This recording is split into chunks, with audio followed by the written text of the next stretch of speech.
with objects But in order to integrate the objects and the words. how would that happen? In other words, there's obviously something deficient in their educations. Probably you can get a PhD in history and never take even one class that introduces you to the concept.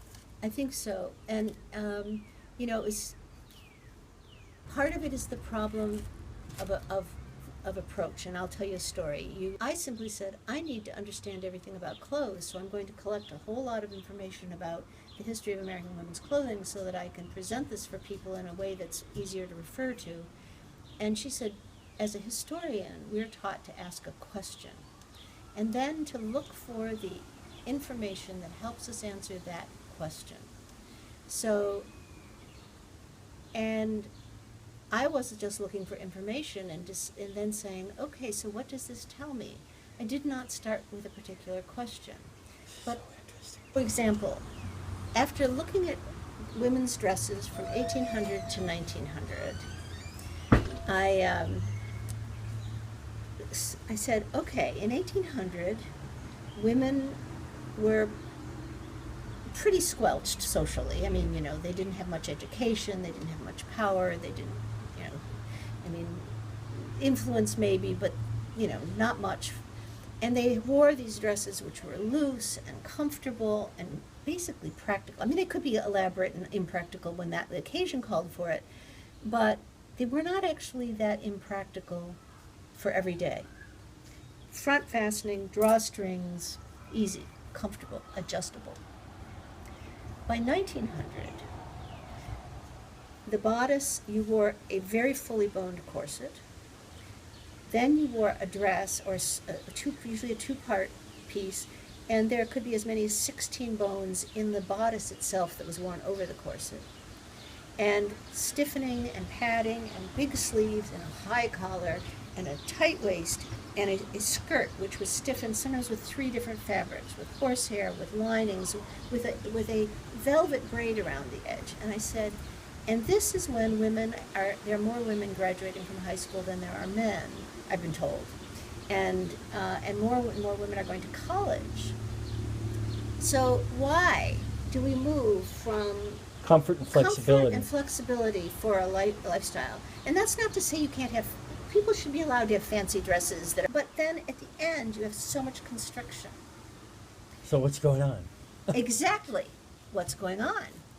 Now, is that but what happens if the only questions that you ever ask are the ones you come to from your modern perspective of, well, here's a question and I want to answer it, so I'm going to go look for the evidence to answer my modern question. Doesn't that already slant what you're looking for? If you're doing an exhibition, you don't want the content to be in the labels. The content needs to be in the objects. The objects are not illustrating a concept that you have to stand on your feet to read. If you're going to do it that way, then write a book.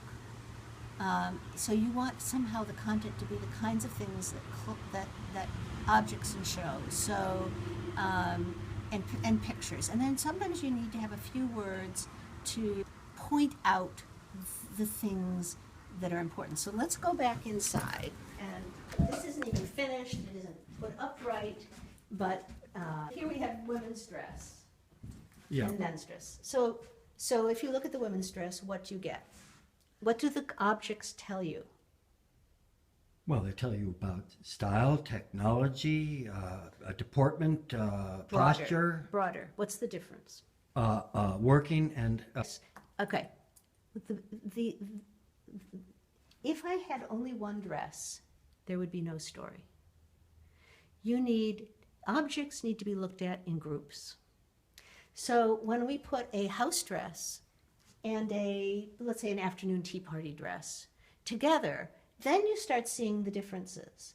This is fancier, it's white, harder to wash, it's very delicate, it has a fuller skirt. This one is just more practical, she's wearing an apron, and your eye just takes them in and you see the difference and you realize, oh, I wouldn't wear that to work, I would wear this to work. I would probably be wearing this most of the time. yeah. And the whole idea of indoor versus outdoor, and I don't have the mannequins really to. What grader could if they sat Right. before them, could deduce some Right. insights. So all you might have to say then is, for your label for this one, working at home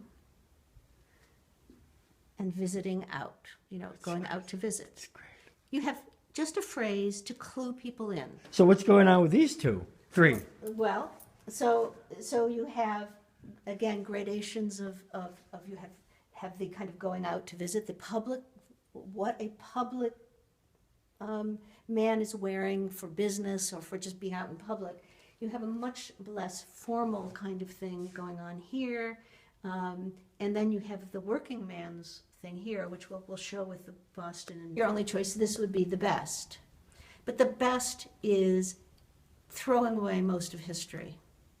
And so when you ask the question about, so what do you do about academic historians who don't know how to look at objects? The simplest key, I'm convinced, is to make people look at things in groups. So every time a teacher comes through here and they said, and I want my class to focus on an object for their paper, and I say, I don't think that's a good idea.